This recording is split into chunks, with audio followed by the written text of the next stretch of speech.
Bonjour à tous, merci de nous suivre. Aujourd'hui, nous sommes le lundi 9 octobre 2023.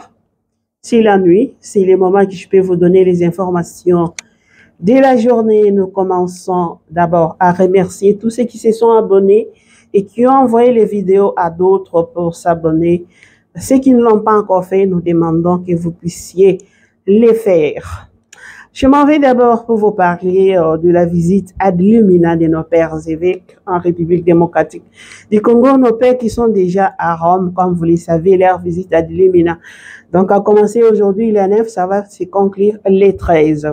Donc, les premiers jours aujourd'hui, ça a débuté par la célébration eucharistique présidée par Monseigneur Marcel Otembi, président de la SENCO, à la basilique Saint-Paul hors le mur à Rome. Et juste après la messe, les évêques sont allés autour de la tombe de Saint-Paul pour se recueillir un peu. Et là, ils ont professé leur foi. Ils ont professé leur foi autour de la tombe. Je vais voir à la fin si je peux vous montrer un peu l'image. Et puis, si vous permettez, je vais vous montrer l'image justement de nos pères évêques autour de la tombe. Vous allez patienter un tout petit peu. J'avais déjà préparé ça. Donc, autour de la tombe, ils sont allés se recueillir un peu. Ils ont même chanté. Ils ont chanté leur foi, comme je disais tout à l'heure. Donc, c'est ça.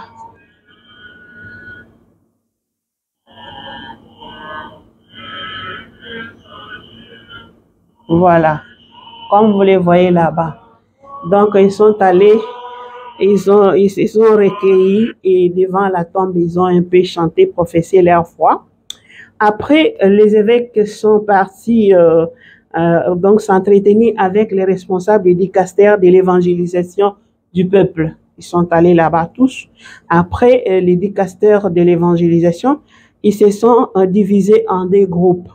Un groupe sont allés visiter au dicastère pour l'Institut de vie consacrée et Société de vie apostolique. Un autre groupe sont allés au dicastère de culte du vin et discipline des sacrements. Donc, ils sont divisés en deux groupes.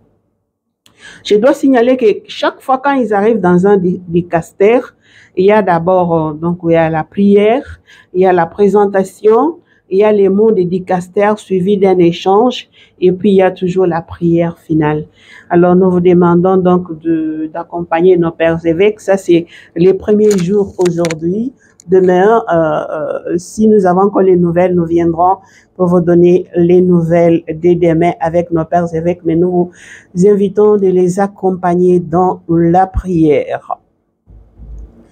Revenons en République démocratique du Congo. Dans un communiqué publié samedi 7 octobre, la synergie des missions d'observation électorale, Simon-Cell, salue les efforts objectifs et de neutralité jusqu'à présent qui est consenti par la Commission électorale nationale indépendante (CENCO) et CENI. Nous avons vu qu'il a pris en considération les candidatures que les gens sont venus déposer et nous espérons que cette neutralité et cette objectivité va continuer parce que il ne suffit pas seulement de déposer les candidatures. Les candidats présidents ont déposé leur candidature. Maintenant, du 18 au 19 octobre 2023, il y aura la délibération par l'Assemblée plénière et publication de la liste provisoire des candidats présidents de la République au niveau de la CENI. Et du 20 au 22 octobre 2023, il y aura notification aux candidats présidents de la République déclarés irrécevables. Et du 23 octobre au 1er novembre 2023, ce sera dépôt et traitement de recours en contestation des listes de candidats à l'élection présidentielle devant la Cour constitutionnelle. Et du 2 au 4 novembre, il y aura notification de la CENI, des arrêts et de la Cour constitutionnelle. Et nous devons vous signaler qu'au total, jusque-là, nous avons 24 candidats, dont une femme. 24 candidats. Tous ces candidats-là, pas même 3, pas même 7. Tout le monde veut être président de cette République. Mon Dieu! Bon, nous allons voir où est-ce que nous allons arriver. Une autre nouvelle, Congo Airways toujours sous mode avion. Sans avion, je voulais dire. Le Congo Airways n'a pas toujours d'avion. Et il avait sollicité les 10 millions de dollars auprès du gouvernement. Malheureusement, le gouvernement n'a donné que 2 millions. Il a disponibilisé que 2 millions de dollars. Ce qui fait que c'est une somme insuffisante pour pouvoir relancer des vols de Congo Airways. Donc, le Congo Airways est cloué au sol, puisque les moteurs sont grippés. Il faut acheter tout ces. Donc, c'est vraiment une situation à déplorer, vraiment. On nous signale aussi qu'il y a Maître Nico Mayengele de l'ECD qui a été arrêté depuis le 5 octobre 2023 par les services de sécurité pour un motif inconnu. Après, ils l'ont amené au camp Tchatché, puis placé en détention au cachot de CNS. Ensuite, on l'a amené au DGM. Maintenant, nous avons appris qu'on l'a amené à Makala. Qu'est-ce qu'il y a avec les opposants? Qu'est-ce qu'il y a? Donc, ça, c'est une histoire aussi à suivre. Les combats entre les Wazalendo, les Maïmaï, Malaïka constituent une nouvelle menace pour la paix et la stabilité dans la province de Maniema. Parce que chaque fois qu'il y a ces histoires, les gens, la situation humanitaire dans ces chefferies de Noda est alarmante. Alors, la MONUSCO demande vraiment que cette situation, les gouvernements puissent voir un peu la chose. Le gouverneur de la ville de Kinshasa, Gentini Ngobila, est visé par une motion de déchéance introduite par les députés provinciaux. Ces élus visent également des membres de son bureau, donc les membres du bureau de Gentini, cet organe délibérant, à savoir Francis Chibalambala et Junior Nembalemba. Donc, ils sont visés par motion. On nous signale aussi que des crocodiles ont tué 6 personnes et blessé grièvement des autres en place de 7 mois sur l'île de Bilila, au bord du lac Tanganyika, dans les territoires de Kalemi. Donc, faites attention, vous qui irez au bord. Une délégation des députés provinciaux de la RDC ont observé un sitting devant la cité de l'Union africaine, cabinet du président de la République.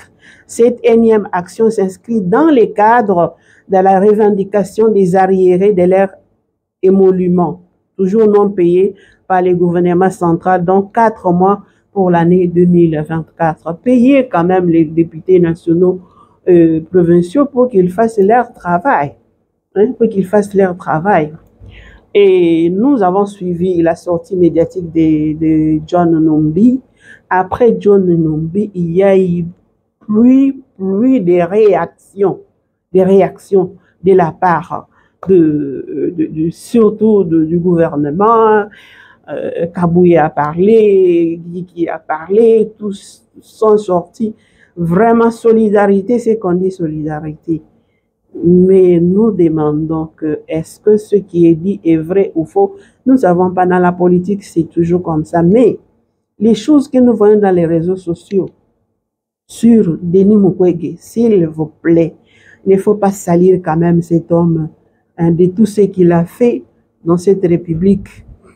Venez avec les arguments solides, il ne faut pas venir pour salir les candidats des autres partis politiques parce que vous voulez tout simplement que vos candidats puissent passer. Veillez avec les débats, ne venez pas avec des futilités. Oh, celui-ci ne parle pas, qu'il vienne faire les débats pour qu'on voit qu'il parle. Il peut ne pas parler, mais il est fort en quelque chose. L'autre, peut-être que... Donc, il faut, je ne sais pas, il faut une éducation un peu, hein, parce que nous exagérons. Il y a des injures, des gros mots, etc. Je ne sais pas comment faire pour cette éducation médialement, personnellement, comme chrétienne, comme religieuse, comme congolaise, comme africaine. Ah non, non, non, non, non. Nous exagérons. Essayons un peu de nous éduquer ensemble dans ce que nous disons, dans ce que nous faisons. Ça pourra nous aider. Voilà, ce soir, c'est quelques nouvelles que je voulais vous communiquer. Nous allons nous retrouver demain avec d'autres nouvelles. Que les Seigneurs nous protègent, qu'ils vous gardent. Likez la vidéo, envoyez à d'autres pour que nous continuions à nous entretenir.